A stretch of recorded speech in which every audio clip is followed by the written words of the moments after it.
How would you like to learn the secrets of two Karma Club Award winners on how they have built successful online businesses from almost nowhere to now running multiple 7 and 8 figure businesses by following the simple fundamentals of life? And let's see how they have used the powerful funnel systems, processes, automation, and social media to help their business grow at a different pace. Let's dive into their journey to grasp the strategy, mindset, action plan of how they have done it from almost nowhere to the way up to 7 figures. We are going to uncover and pick their brains of the top performing entrepreneurs on this show, how they have done it and how you can do it too. You are listening to The Nikhil Sai, the host, and welcome to The Nikhil Sai Show. What's going on? What's going on, everyone who's actually listening to this podcast right now? First of all, guys, welcome to The Nikhil Sai Show, which is hosted by me, The Nikhil Sai. And guess what's going on today? We're back with another amazing Two Karma Club interview. I mean, guys, this is a very, very special interview. It's going to be kind of crazy if you really understand overall what can really happen throughout the journey of this guy who's actually joining us today. He's a Russian guy who's a street smart guy who built a marketing agency from ground zero. He's actually a veteran and pretty crazy on how he have actually scaled and helped multiple brands through different services like performance marketing, e-commerce marketing, and lead generation. And the best part is they are not backed up by any Indian investors, so they're like very street smart, like complete amazing bootstrapping is what they've done to scale their marketing agency. So they have almost spent over $20 million of their own money in digital advertising. They're a certified partner of Google and Facebook marketing. So again, guys, let's not waste any time. If you're someone who's an e-commerce business owner working on lead generation campaigns on how you can scale your business, I think this would be a perfect podcast to listen to. So let's not actually waste any time and welcome Greg Potapenko, CEO at HR Marketing. Hey, Greg. Hello, Nikhil, and thanks for such a warm and detailed intro. You certainly have done your homework, and I'm glad to be here. Absolutely, Greg. We are more than happy to have you on. Thanks for joining us today. And Greg, I mean, it's definitely kind of crazy story to hear about. Like, I would love to dig deep into like your backstory. Can you please tell us a little bit more about like how did you get started overall? Yeah, sure. So I started online actually about 1998. Mm-hmm. As you mentioned, I was born in the Soviet Union. Lived in Russia, and then in the 90s it was pretty tough. So my family decided to move to Canada.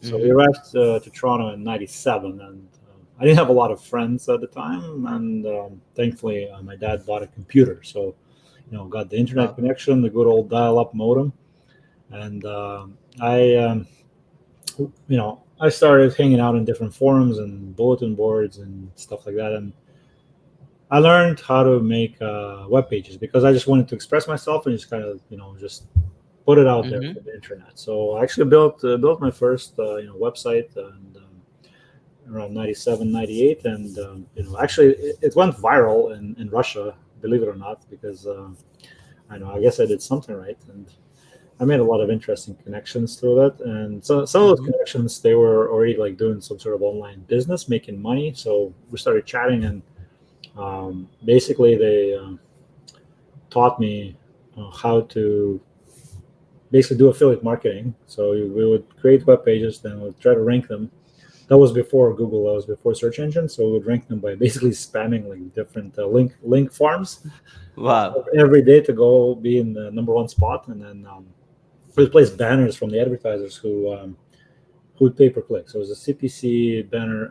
It's kind of like before AdSense, right? And made a few Mm-hmm. $1,000s like that, and then just kind of stopped working for me. And Mm-hmm. I at the time finished high school and got into university. So for 10 years, I didn't do anything online at all, except just supporting my Russian website a little bit.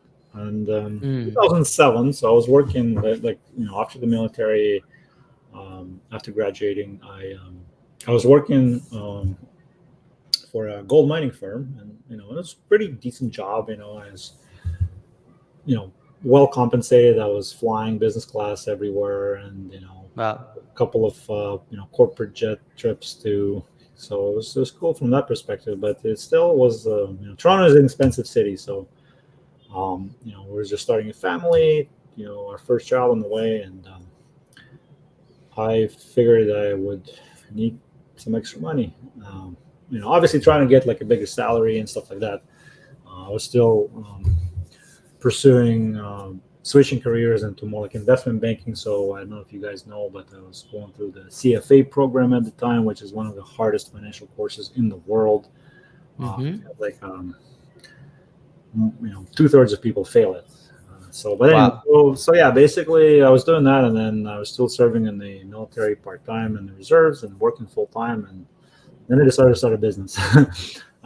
So I stumbled upon again a bunch of guys who were making money online, and they had a forum, and basically they were generating leads for financial firms in UK at the time, and Mm-hmm.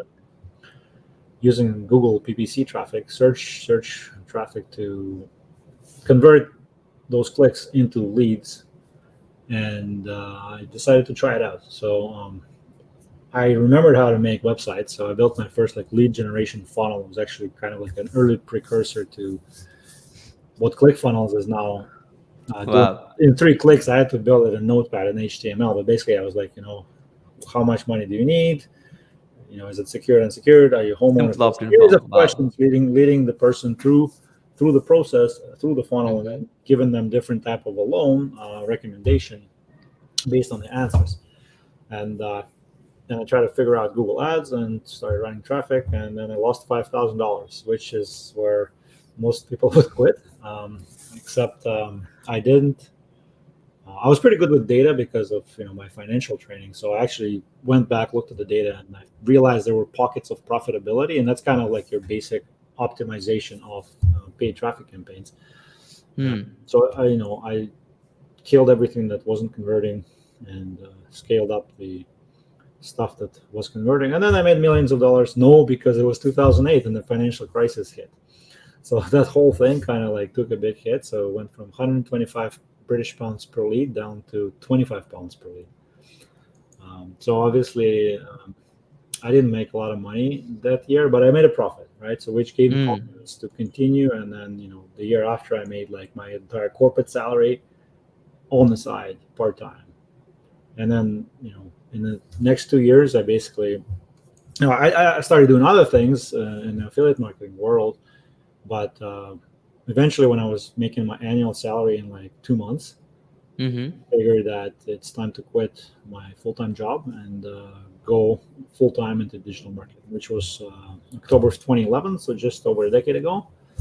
And that's kind of like the early origin story in 5 minutes. Wow, that's beautiful, Greg. I mean, it's kind of fascinating to see like you started like when there was like it's kind of pre-internet, like in 1998, and Mhm. and I'm very excited to kind of see like how you made through this far, and that's amazing, brother. So now like you're actually transitioning to full-fledged digital marketing agency, obviously helping high-level brands scale up. So we would love to hear, as you are specifically like helping e-commerce business and you're like experienced into e-com, I would love to hear like your pick on like how to actually kind of find like trending products, because e-com is all about like Mhm. selling the hot new thing, right? So how can someone actually find the top trending products at the current time? Well, I'm going to challenge you a little bit because I believe, again, in my experience, finding top trending products is so 2016. Mm-hmm. It's no longer the same, right? So consumers are more educated. They're also more skeptical. There's more competition. There's new entrants into the e-commerce space every day. So Mm-hmm. it's actually like I would recommend against thinking like product first.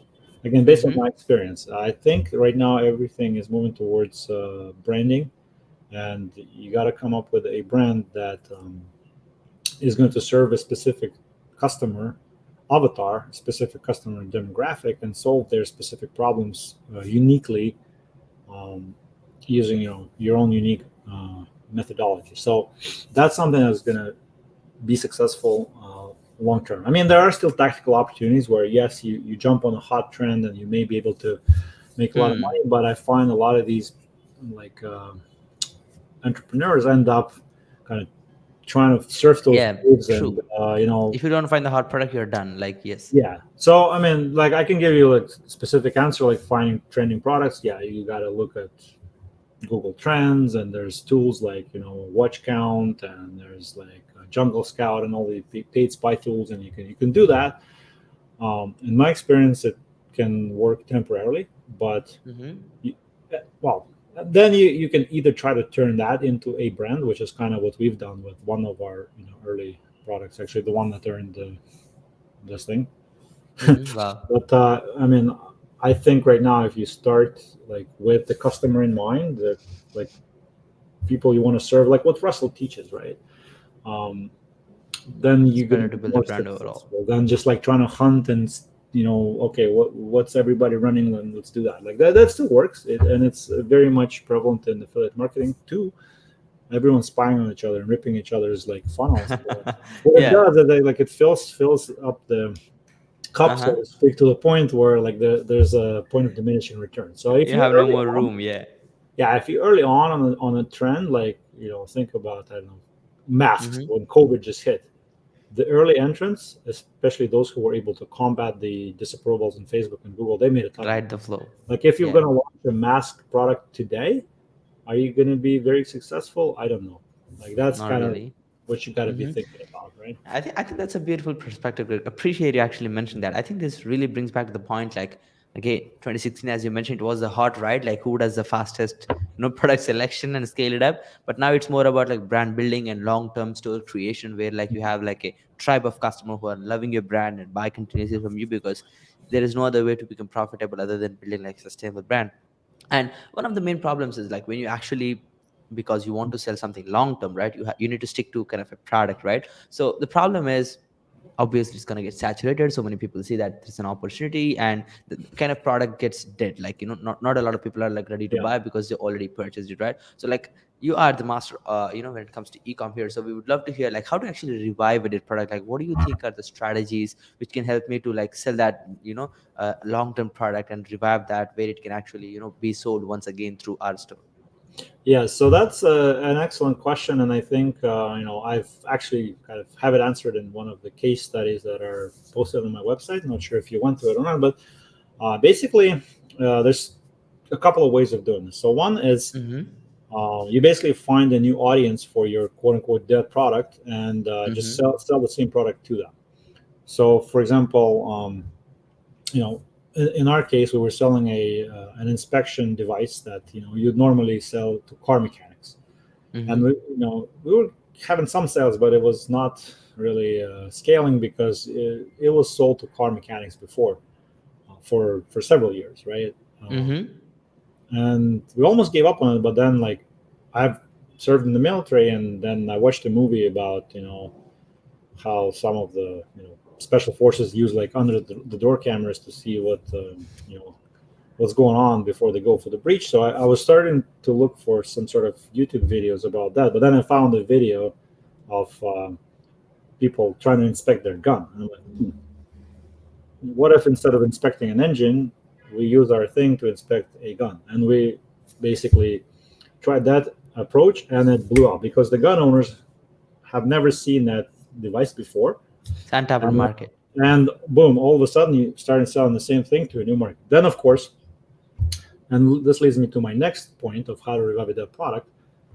So typically, it's not my stat, but like I heard it from someone famous. I forget who it is, but they're in the direct to consumer space, and they say normally, even if you come up with a completely new product, like it never existed Mm-hmm. before, you only have 18 months before somebody moves in and pretty much copies you. Like they can't copy you outright, but they can create a very similar product or even a better one. So that's Mm-hmm. your window of opportunities, a year and a half tops. Then you have to innovate and revive that product. So what you need to be doing is listening to your customer and adding features, changing things that don't work, improving on it to come up with the next iteration. So that's another way how you can revive that product. So we listened to customer feedback, and based on that, we released a new version, unique, that actually did not exist at the time. This was 2018, Yeah. and that kind of created the second wave because the first one was kind of dying down, and then we released a new version based on Change it, you listening to the updated. customer, and that's the second wave, right? So that's kind of what two ways that you can quickly kind of make a quote That unquote dead product work. Sell it to a new audience, or listen to the audience and improve it and make the next version that's better. That's beautiful, Greg. I think it's about like again using your tactics of being a veteran and applying that into business. Like really, that was beautiful. Like understanding like, hey, how can I sell this product to same people who are in need, who are untapped, and just shifting that one gear. Got your store to blow up. And the second way is also pretty beautiful, brother. And now I think this brings back to the third question we actually have, which is okay. Now you are reviving the product and the product is kind of very well known. Let's say like fidget spinner or like all of this products which are like already almost everyone know because it kind Yeah. of marketed heavily right now. And we can't still change the product because you already like built a brand, and we need to deal with the saturation at scale and still be profitable. And that's where like I think e-com is really struggling right now. So like how to actually deal with saturation at a real scale, like at a very scale phase. You having hundreds of competitors copying you every day, 100 new stores opening. How do you deal with that scale and still stand out of saturation? So first, a disclaimer: I don't think I have dealt with something as at that scale of fidget spinners, so I can't Mm-hmm. comment on that level of saturation. But basically, like you know, the textbook answer is like you got to do what others aren't doing. So like if everyone is promoting the same phone case on Facebook ads, right? So then, Mm-hmm. okay, you're going to definitely reach saturation at scale simply by the sheer number of merchants.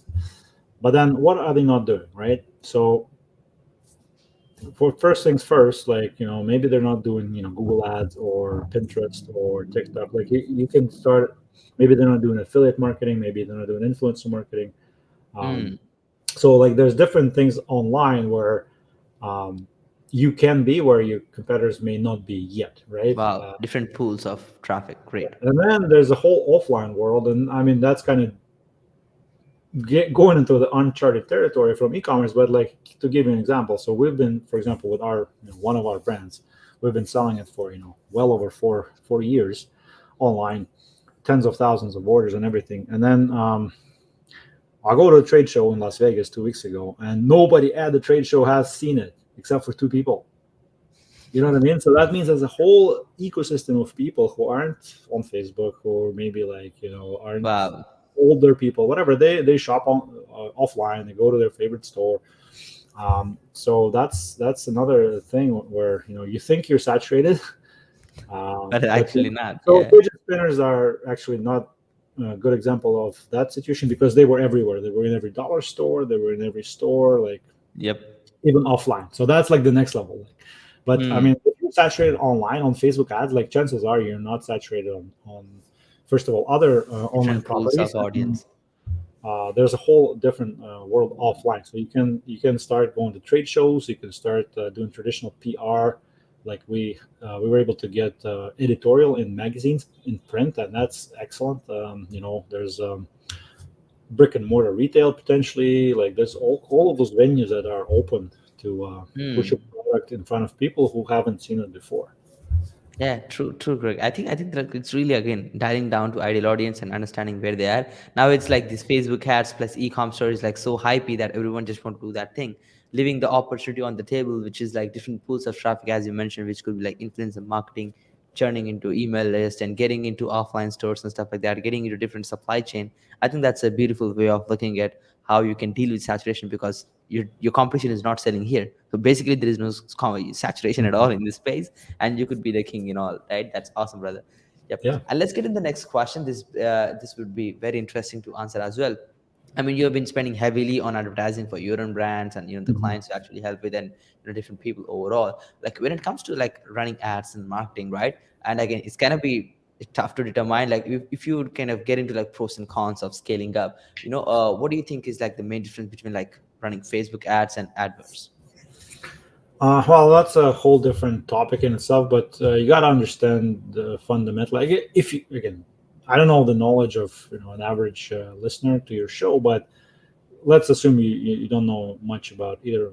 So Hmm. they're different systems, right? So Google Ads and Facebook Ads, they're first of all they're very different in terms of the mindset of the person who is either on Facebook or Instagram or whatnot versus person who is on Google. And remember, Google Ads is not just AdWords. AdWords actually is no longer a term preferred by Google, they rebranded to Google Ads simply because that notion that everybody thought that Google Ads was just AdWords, which is PPC search ads, which is not true. They also have a huge Yeah, display YouTube. network, banner ads. They have YouTube ads, which is video format, and Hmm. they have other things like you know.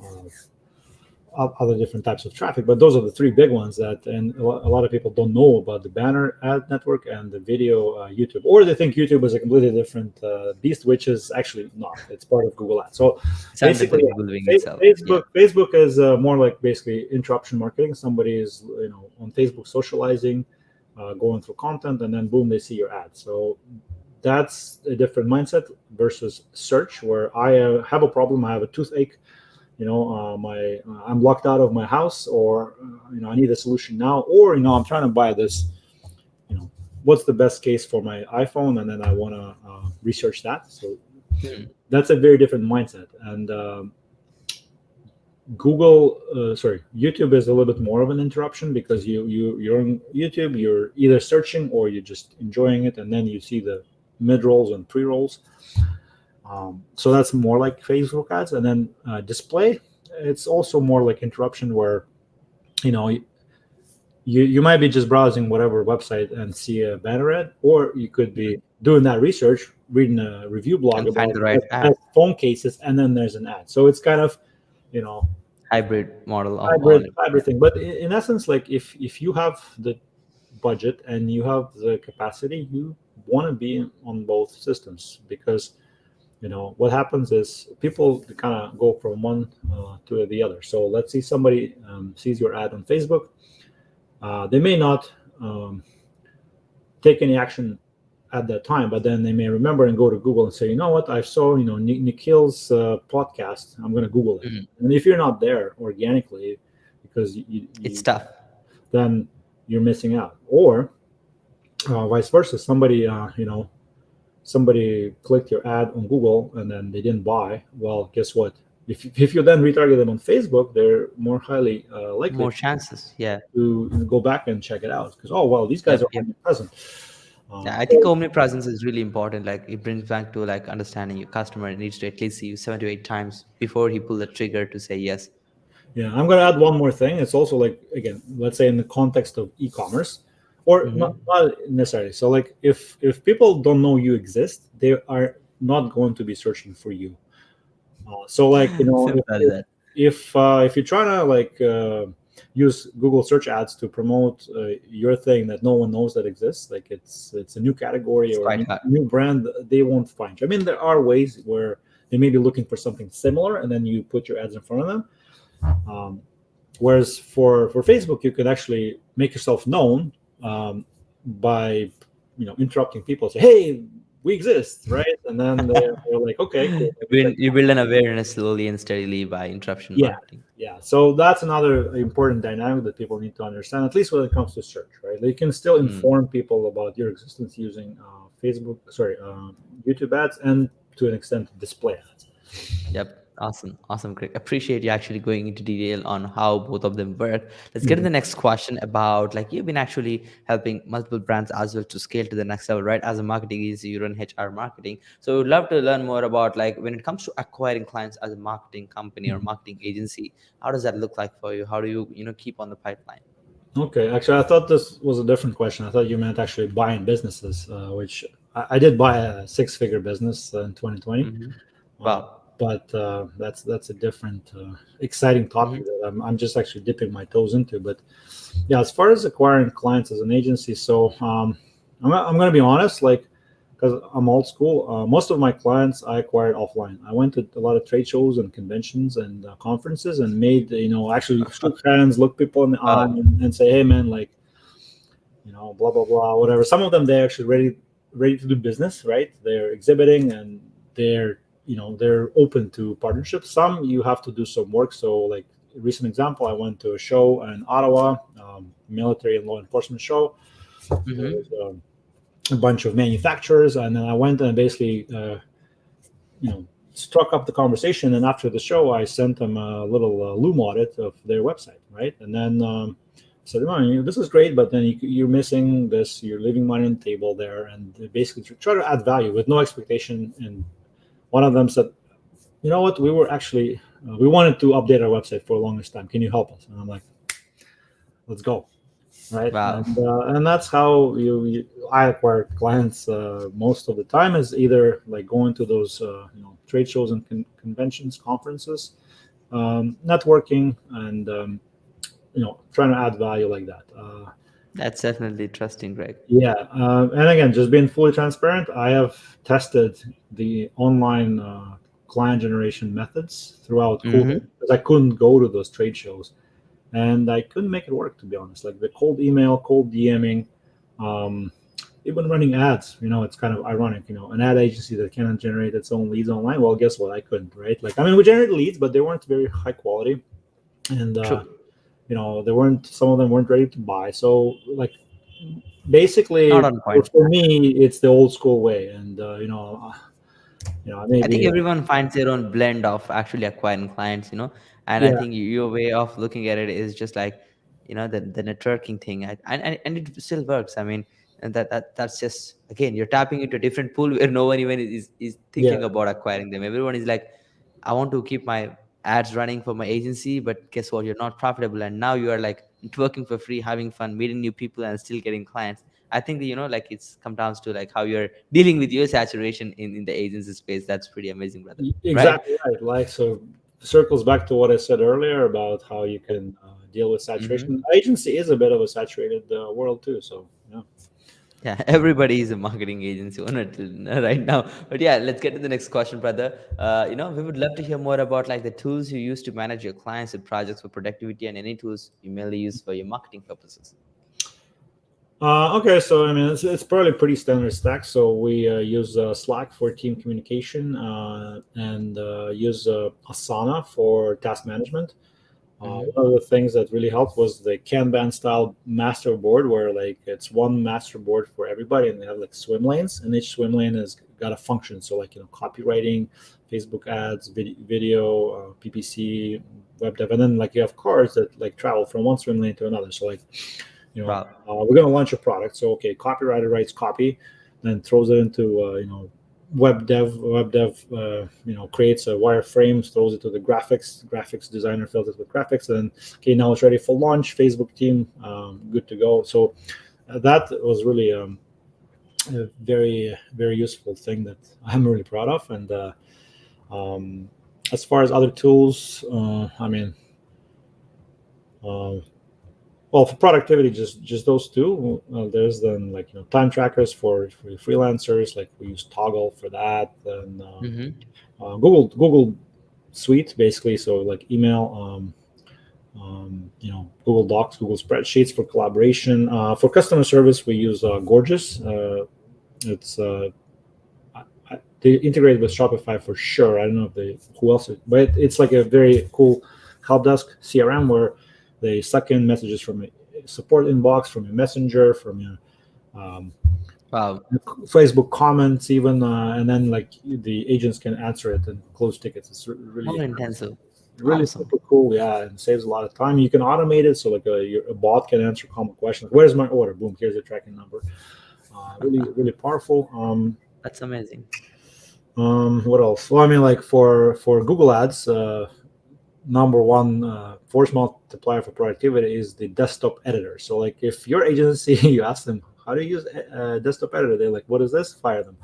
Um, just kidding, but I mean, I've interviewed a lot of people who don't know that it exists, and it's super powerful, saves tons of time. It's basically an offline editor for Google campaigns that is like, I mean, I love it. Like one guy in one of the Google groups said, if I could marry, I would marry Google Ads editor, which was hilarious. All right, Wow.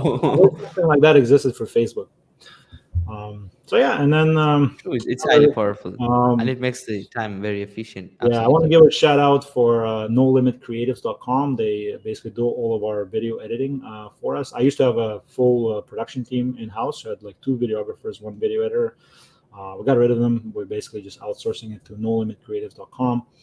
Um, Hmm. so that's another big productivity saver for any sort of video work.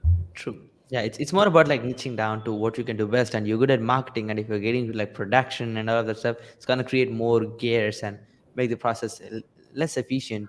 But I believe again it's coming down to focus on what you can do. That's awesome, Greg. Thank you so much for mentioning the tech stuff. Let's get into the next question.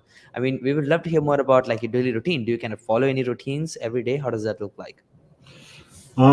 Okay, so that's actually the first time somebody asked me that. I listen to a lot of like podcasts and shows, and I Mm-hmm. everybody has a routine. So I don't have a routine per se. That's like this is the only way I do this because I have three children, and I have different commitments, and I still serve in the military part time. But I think the military Wow. discipline, just getting shit done. Basically, that's my routine. But in general, like I would wake up, I would do some guided meditation on the Headspace app, and basically make sure I hydrate, fuel for the day. Coffee is pretty standard part of my day, and then I make sure I um, exercise every day. Usually in Mm-hmm. the evening. That works for me because I usually do it during the time when my children I have to drive them to volleyball class or gymnastic or something, and just use that time while other parents are there, like watching their phones in the waiting room. I go to the gym. Um, so that's what works for me. Is and what else? Yeah. So basically, yeah, like Mm. exercising the body, exercising the mind, and properly fueling and hydrating the body. This is the routine. And then work wise, I try to keep like a to do list for the day. I need to get better at pre planning the day, like the day before. So Mm-hmm. I'm working on that. That's one of the things I need to improve. Awesome, awesome, Greg. Appreciate you going into detail of how you actually manage your day every day. Let's get to the next question. If there is one suggestion you can give to a 20-year-old yourself, if you can go back and say, "Hey, Greg, this is the thing you should be doing," what would that suggestion would look like? Well, it's given my backstory, I almost wish I could say, "Hey, don't stop in 1999. Keep doing the online thing."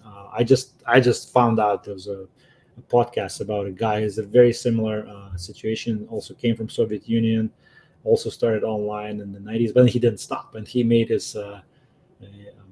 30 million by the age he was 19, doing what I started doing in 2007. He 19? started Oh my in God. 2001. Like he basically, yeah. So I had that like 7 year gap, and if I were not to stop, I would have probably been farther ahead in business. However, like everyone says, like don't regret nothing. This has made you who Yep. you are. It's So a journey. this is the journey. But yeah, I mean, kind of like a cheater's answer, I would say go back, like don't stop, like keep doing online marketing, right? Yeah, Um, it's gonna take up, right? So let's get to the next question, brother. So your life's biggest yeah. achievement so far and any next bigger goals. Well, I mean, I think I think my family and my children are probably my life's biggest achievements. And it's Mm-hmm. been a lifelong project, but uh, personally, I think I'm pretty proud of my fitness and health. You know, Wow. things like I've just did an Ironman triathlon last year. Did a bunch of triathlons, marathons before that, and Wow.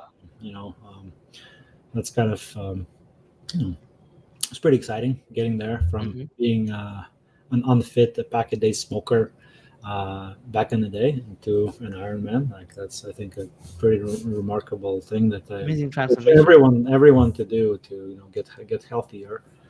Um, and How about the next big goals? Like what is like the next thing you want to achieve?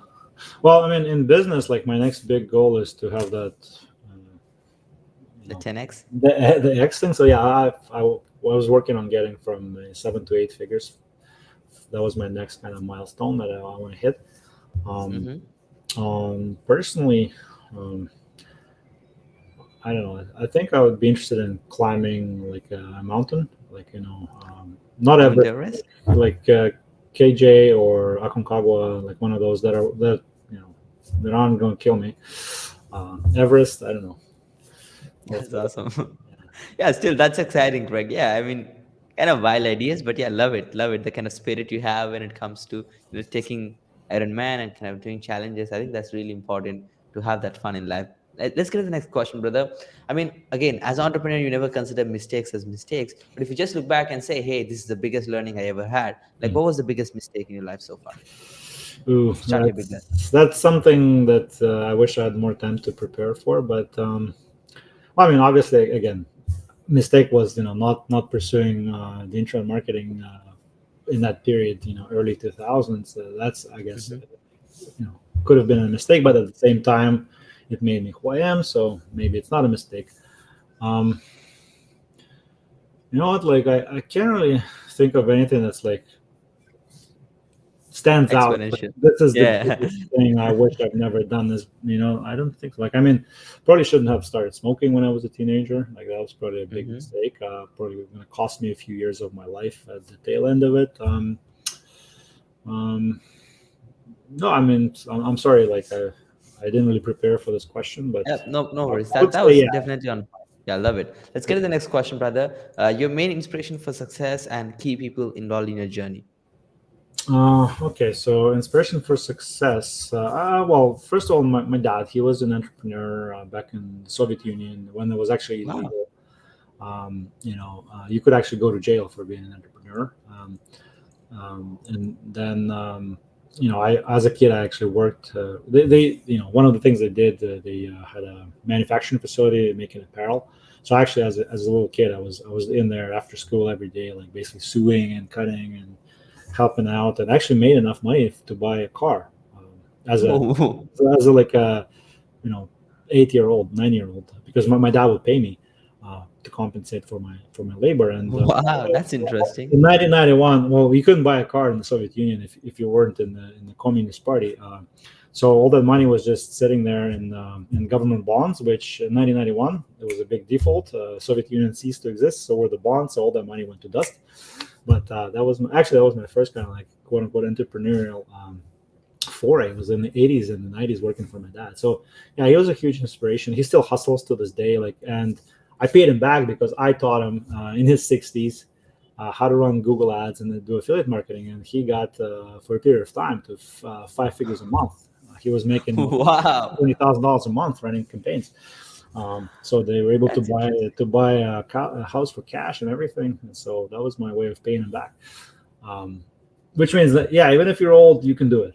By the way, so, That's amazing, brother. right. That's beautiful, right? He's still sticking to it, and Yeah. I think entrepreneurship is like a driven, like a force which is internally existing, and it cannot go away. Like you just keep on that grind, no matter what age you are. Mhm. You started And at then, yeah, 8, and he's still at 60, and he's still making multiple five figures. That's amazing journey. yeah, and then of course after there's different people, kind of like people who were my friends, mentors, and even like people like Tim Ferriss, whom I never met, but he had a huge influence on me because his book 4 Hour Work Week inspired me to quit my job Wow. and do other things like learn to swim. That was actually from his book 4 Hour Body. And then a lot of people I met through those networking events I told you about that became friends or kind of unofficial mentors. And I know a lot of people who started 7, 8, 9 figure companies. And, kind of the conversations that I had and the privilege of talking to them, I think that kind of helped me along the way as well. Yeah, it really sets up for success. That's awesome, brother. And Greg, like, what a beautiful podcast, brother. And where can our audience find you mentoring or start working with you?